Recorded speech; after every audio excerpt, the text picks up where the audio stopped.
Oi, meu povo. E aí, tudo bom?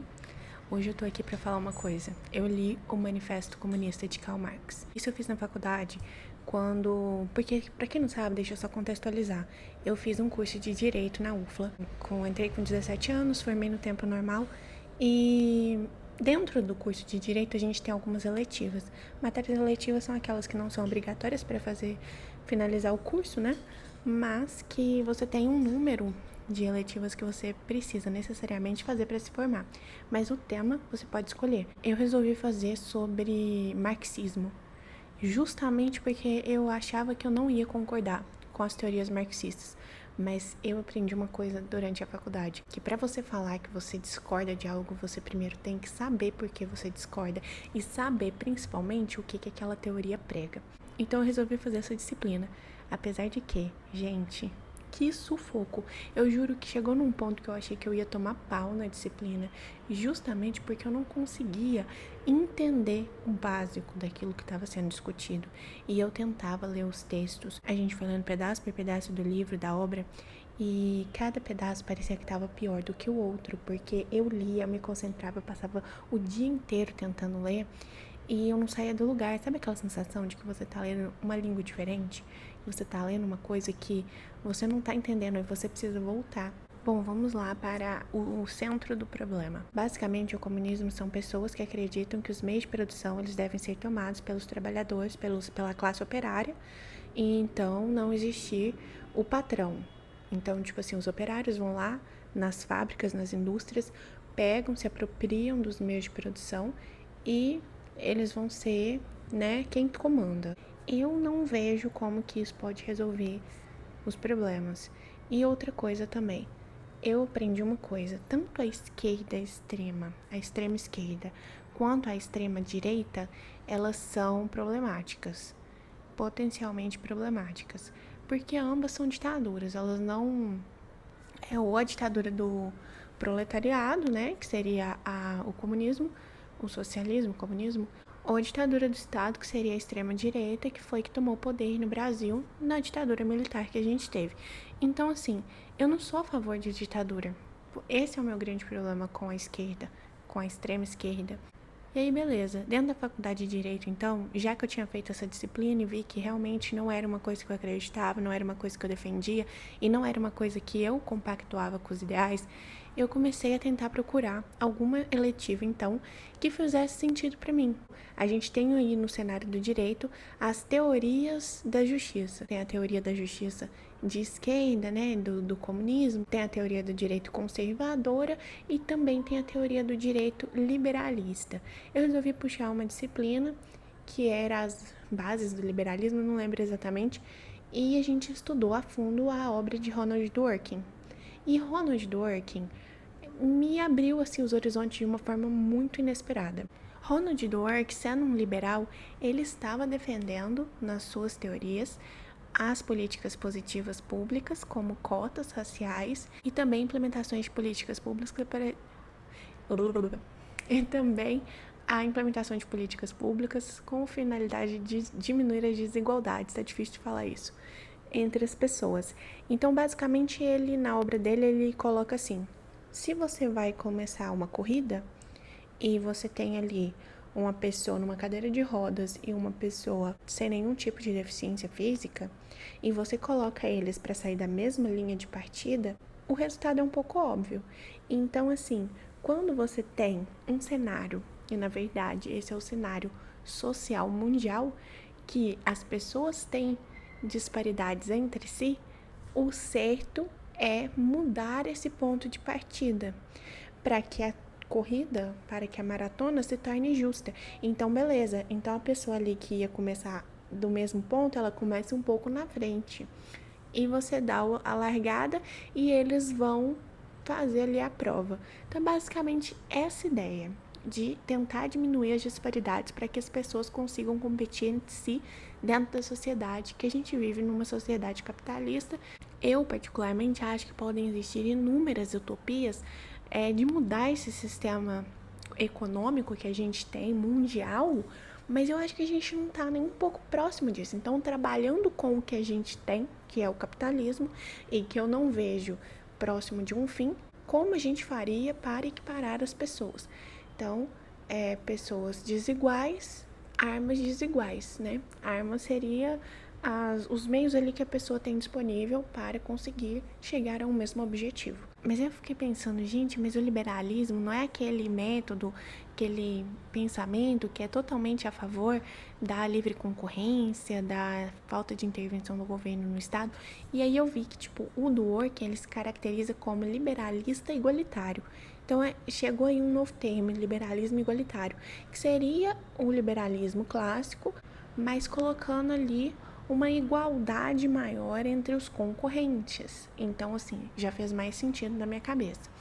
E aí, a partir desse momento que eu li a obra dele, que eu estudei a fundo a obra de Dworkin e de outras pessoas também, eu entendi que o meu pensamento estava mais próximo de um liberalismo igualitário do que de um comunismo ou de um fascismo, né? Que seria nazismo, fascismo, que é a extrema-direita. Só que nesse ponto eu me deparei com um conflito muito grande, que é o seguinte: na minha faculdade, a maioria dos estudantes eram de esquerda, extrema esquerda, todo mundo ali defendendo Marx com unhas e dentes, defendendo o comunismo. Eu não era comunista. E aí eu falava, eu sou liberalista igualitária. Eu acho que esse sistema faz mais sentido dentro da sociedade que a gente vive. E para quem eu falava isso, todo mundo chegava e falava, então você é de direita. Só que beleza. Aí a gente vai ver no histórico o que acontece na história dessas teorias de justiça. Basicamente, o comunismo e o socialismo são a esquerda que se opunham à direita, que era o liberalista. Então, realmente, nessa ótica, eu estaria com uma visão de direita. Mas, mais anterior a isso, na história ainda, continuando na história, o liberal, ele veio como esquerda é a oposição. Esquerda, a oposição contra o conservadorismo extremo.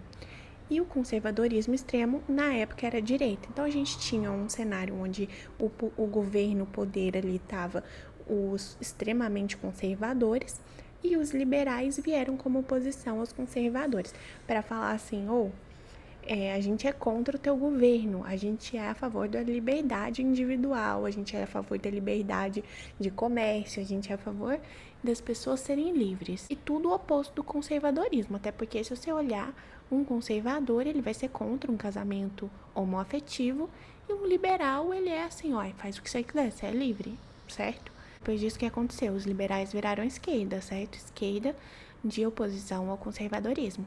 Aí veio os comunistas, socialistas, como oposição aos liberais. E aí que tá o problema. Porque aí o comunismo e o socialismo viraram esquerda perante o liberal, que antes era esquerda, mas passou a ser direita. E aí, beleza. Aí você pega esse cenário onde os comunistas socialistas na minha faculdade me chamavam de direita. Falava, você é de direita porque você é a favor do liberalismo. E o liberalismo é de direita e quem é de esquerda é o comunista socialista. Beleza. Mas e eu perante a extrema direita que apareceu agora? Porque aí o que começou a acontecer? Começaram a surgir focos recentemente. Recentemente, assim, desde 2017, 2016, focos de conservadores, novamente, de volta conservadores, que aí tem exemplo de Trump, exemplo de Bolsonaro e seus seguidores. E aí você pega perante esses conservadores, a minha teoria é de esquerda, mas perante a esquerda, a minha teoria é de direita. Então eu fiquei sem lugar. Alguns dizem que é centro, mas eu ainda discordo um pouco. Depois eu falo sobre isso. Não defendo nenhum nem outro. E aí eu pego e analiso outras questões para decidir meus votos. Basicamente a gente tem duas questões aí: a política de financeiro, mercado, né? E as políticas sociais públicas. E basicamente, o que eu vejo que me pega mais assim contra os conservadores extremos? Que eles mantêm aquela ideia de costumes, mas eles são oposição principalmente aos valores e costumes, e moral, e religião, e essas coisas. Então, basicamente, tornou tudo uma bagunça. Surgiu uns caras falando que tá ok você ser homofóbico, intolerante religioso, posso dizer assim, e várias outras coisas, assim, bem associadas ao conservadorismo em costumes, em moral.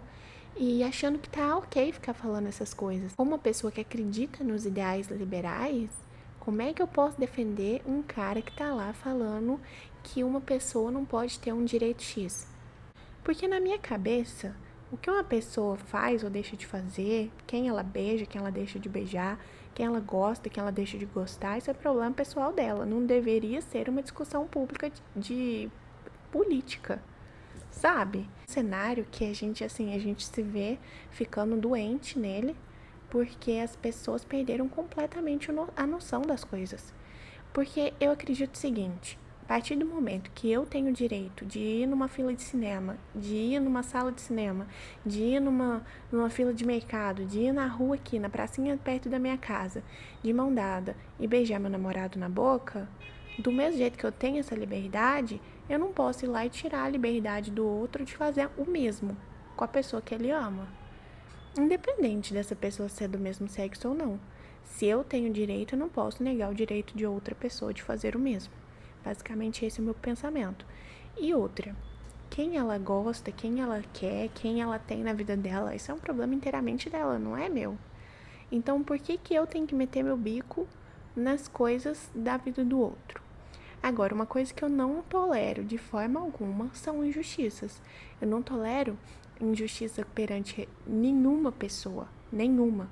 Então, assim, eu acho que se uma pessoa tem um direito, todas devem ter o mesmo direito. Isso é uma sociedade, isso é justiça. Se uma pessoa tem direito a um acesso à escola, acesso à educação, acesso à faculdade, acesso a emprego, então todas têm, independente de cor, raça, sexo, credo, qualquer coisa. Porque assim, isso é um direito individual do indivíduo e não de certas pessoas, sabe? Então isso tem me deixado bem atormentada. Basicamente porque a gente não tá tendo paz no mundo de hoje. E aí eu tenho que justificar a minha posição para pessoas conservadoras, porque para eles eu sou de esquerda, e aí no que eu falo assim, gente, eu não sou de esquerda, eu só não sou a favor de tirar as liberdades individuais. Ah, mas então o Lula fez isso, o Lula fez aquilo. Gente, eu não tô nem aí pro que o Lula fez, sabe? É basicamente isso.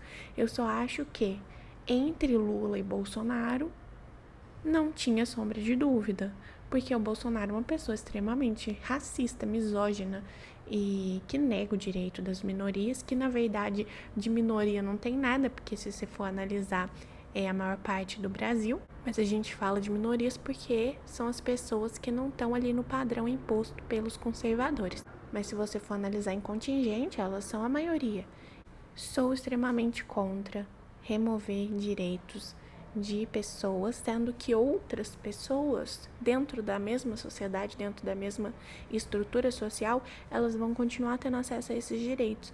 Mas esses direitos estão sendo tirados, ou essas pessoas pretendem retirar esses direitos por causa do tipo de pessoa que está lidando com aquilo. Então, assim, isso é extremamente inaceitável. A gente que é a favor do liberalismo, basicamente não tem representante hoje no Brasil. E uma crítica muito ferrenha que eu tenho. O partido que o Bolsonaro fazia parte quando foi eleito presidente do Brasil era o PL, Partido Liberal. Que de liberal não tem nada, né? Porque pode ser só na questão de mercado, que eu nem sou tão liberal assim. Nem sou. Porque eu não sou a favor da privatização de tudo quanto é coisa e não. Eu acho que não é bem por esse caminho. Eu acho que tem coisa sim que tem que ter serviço público. Até porque a gente precisa garantir o acesso das pessoas nesse serviço. Mas isso é uma opinião minha, não tem nada a ver. Mas, fora isso, no que ele era liberal? O que ele defende de liberdade individual? Na verdade, estava tentando tirar todas as liberdades individuais que a gente tinha. Ah, mas no governo Lula cortou o acesso ao X, ao X, né? O negócio do Elon Musk. Gente, o aplicativo saiu do ar no Brasil porque não cumpriu uma série de exigências para quaisquer empresas que fossem atuar dentro do nosso país. Então, assim, não dá para passar pano. Pode ter questão política arraigada nisso, pode ter questão política em torno disso? Sim, pode. Mas a justificativa legal é totalmente cabível e não tem como um aplicativo atuar no Brasil sem CNPJ. Basicamente isso. Se você quer atuar no país e você não quer poder ser indiciado em processo, você não quer pagar imposto, você não quer fazer nada dentro da legislação do país, você não pode estar atuando naquele país. Então, já não faz sentido. Então, eu vejo que muitas das tentativas de impressionar as pessoas por parte da direita, da extrema direita no Brasil, é ali através da cultura do medo. Através de implantar medo na cabeça das pessoas, é com notícias sensacionalistas, é com tragédia, é com só notícia ruim. E se você é vulnerável e tá na internet, que é um território sem lei hoje no Brasil, literalmente porque a gente não tem legislação regulamentando a internet, você tá sujeito a acreditar em muita coisa que não é verdade, as famosas fake news. Então você pega aí uma pessoa normalmente idosa, normalmente basicamente analfabeta digital, e ela pega ali um acesso a um smartphone e começa a compartilhar a notícia falsa, achando que tá fazendo bem, achando que tá fazendo certo. Entrando na realidade dessas pessoas, ela recebe aquilo e fala, gente, mas o mundo tá muito ruim, o mundo tá piorando demais, olha aqui, que gravidade, olhando pro celular, e acaba compartilhando e acaba achando aquilo tudo um tremendo horror e ficando apavorada. Tá todo mundo apavorado, tá todo mundo com medo. Mas se você juntar, na realidade, o que todo mundo tá querendo, todo mundo tá lutando contra o mesmo mal. Só que cada um acha que um lado tá certo. A verdade é essa. Ninguém aguenta mais os debates políticos. Não digo o debate de eleição com candidato, não. Os debates sobre política que a gente tem hoje na nossa sociedade. Tá um saco lidar com isso. Porque é um falando de um lado, o outro falando do outro, ninguém querendo ouvir. E, na verdade, tá todo mundo falando a mesma coisa. Só que um enxerga de uma forma e o outro de outra. Mas o objetivo é o mesmo. A não ser aqueles extremistas que querem ou para um lado ou para o outro. Por isso que extrema não é bom. Extrema direita querendo implementar aí conscientemente algumas normas que não fazem o menor sentido, tirar a previsão do aborto legal, depois de não sei quantas semanas, 24, 22 semanas. É umas coisas assim que não faz nem sentido existir, sabe? Por exemplo, alguns políticos aí de extrema direita, eles fazem propostas absurdas o tempo inteiro, a gente tá careca de ver isso nas redes sociais. E da mesma forma, os políticos de esquerda fazendo o que bem entendem e querendo implementar aí posturas comunistas, socialistas, que eu também sou muito contra, até porque a gente tem na nossa Constituição que o Brasil é um Estado democrático de direito. Nada pode mudar isso, a não ser que haja a formação de uma Assembleia Constituinte para fazer uma nova Constituição dentro dos parâmetros legais, ou que haja um golpe. Eu só queria deixar claro que tá um saco, porque tem muita gente que não tem paciência de ouvir isso que vocês estão ouvindo aqui agora. Tem muita gente que não tem paciência de entender o lado do outro, porque às vezes você só fala um A e aí você tem político de estimação, bandido de estimação. E não é isso que tá acontecendo. É muito além disso. É um nível que uma pessoa boa, uma pessoa sensata, uma pessoa normal, vamos dizer assim, ela vai estar defendendo um ou outro pelo medo e pela vontade de estar fazendo o melhor, pela vontade de permanecer em liberdade, pela vontade de não cair em um golpe. Mas a gente tem um problema muito sério aí, porque tanto um quanto o outro, tanto a extrema direita quanto a extrema esquerda, elas têm discursos muito perigosos e talvez inaplicáveis ao sistema econômico que a gente tem mundial hoje. Então é uma coisa grave, é uma coisa assim que eu não sei como que vai ser daqui a um tempo, porque tá ficando chato, tá ficando insuportável conviver com esses tipos de ideia rolando solto aí e o pessoal achando que é normal, porque caiu na normalização. É isso, o vídeo deve ter ficado imenso. Não tem uma conclusão, porque esse debate nunca morre, mas deixando claro que eu não sou de esquerda, mas eu também não apoio o conservadorismo, muito pelo contrário. eu apoio o liberalismo igualitário e eu realmente espero que essa questão política do Brasil passe logo, porque ninguém merece essa guerra. A gente está vivendo uma guerra ideológica e isso não faz bem para nossa cabeça. A gente já tem tanta coisa na cabeça que a gente ter que lidar com isso no dia a dia também é muito complicado. Então é isso, eu espero que vocês tenham gostado do conteúdo. Se gostou, já se inscreve no canal para mais e eu te vejo no próximo vídeo. Um beijo!